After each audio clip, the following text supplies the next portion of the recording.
السلام علیکم. پښتون دپاره کله جنګونه داسې نوې کیسه وه. د انډیا د پاکستان جنګ دا د کیږي نه کیږي هغه بعد کې مجلسونه د پی او آر کارډ په حواله سره یو څه معلومات ول.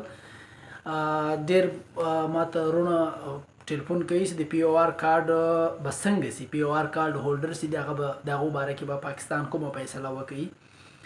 جنګ د الله نه کوي، الله دې امن راولي. جنګ یو ځای هم داسې ګټه نه ده راوړې، خو په پښتون وطن کې له اوله تر اخره جنګونه وي.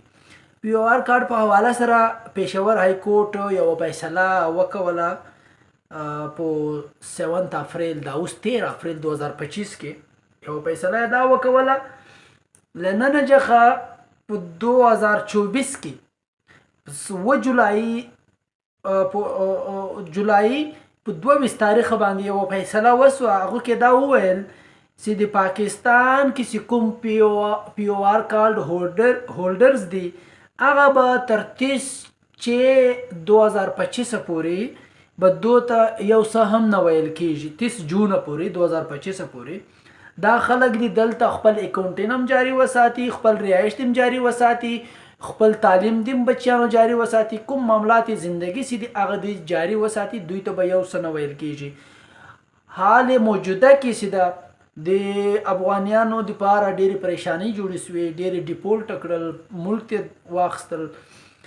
هغو دپاره په پېښور کې یو ریټ دایره سو، وکیلانو صاحبانو د کور ودانې هغو یو ریټ دایره کړو چې دغو کسانو ته د هغه نوټیفیکیشن هغه څه وخت جاري سو، په 22/7/2024 باندې یو نوټیفیکیشن جاري سو. هغه کې دا خبره وکوله چې تر 30 2025 پورې به د پی او آر کارډ والیو ته یو څه هم نه ویل کېږي.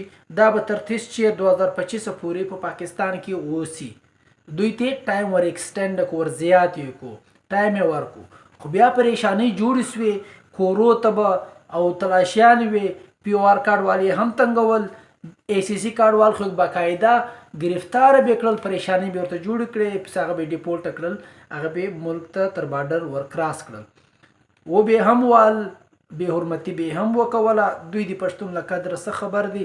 اوس به لږ لږ درک ورکړي شاید دغه جنګ کې بیا به د پښتون ته خواستونه کوي. څه طریقه چې دوی کړې وه په هغه طریقه باندې دوی هم له انډیا څخه سره واخیستل سول.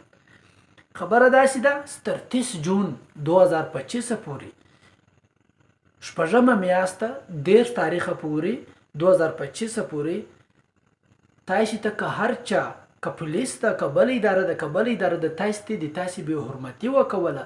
تاسې له خپله علاقې له وکیله سره حال کوی سئ، نه پولیس تاسې ته څه ویی سي، نه بله اداره، نه بله اداره، نه بله اداره. د تاسې هغه اډر به قایم وي د پی او آر کارډ هولډرزو دپاره تر 30 جون 2025 پورې.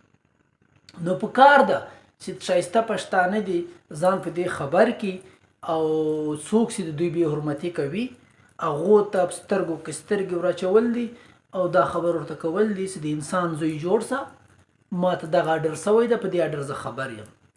نو ته که چیرې جیب خالي، جیب ګرمول غواړې یا د په نس درد دي، هغه بل ځای وکوه، دلته ته څه ګټه نسې راوړلی.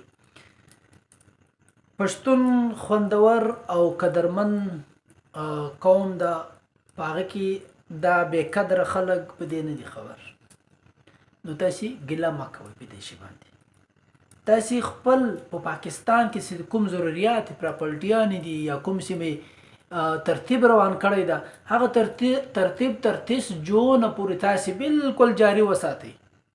بیا له هغه بعد نوې فیصله وسوه، هغه فیصله که بیا هره فیصله وه فیډرل به کوي، وفاق به کوي، وفاق ګورمنټ به کوي. دا فیصله چې وسوه هغې فیصلې بیا نوې فیصلې مطابق بیا عمل درآمد کیږي. فی الحال دغه عمل درآمد ده چې تاسو ته به تر 30 جون 2025 پورې څه نه ویل کیږي. که بیا هم څه درته وویل سول یا پریشاني درته جوړه کړې، تاسو ته پکار ده چې تاسو له خپلو وکیلانو سره حل وکړئ، تاسو له مسیرانو سره حل وکړئ او تاسو دا نوټیفیکیشن ترلاسه کړئ. کله چا سره یې ډېره ښه خبره ده، که نه و ما ته میسج وکوئ په یوټیوب باندې، په ټیک ټاک باندې، ما په نمبر باندې، زه به تاسو ته هغه نوټیفیکیشن ضرورتمندو ته درلږم.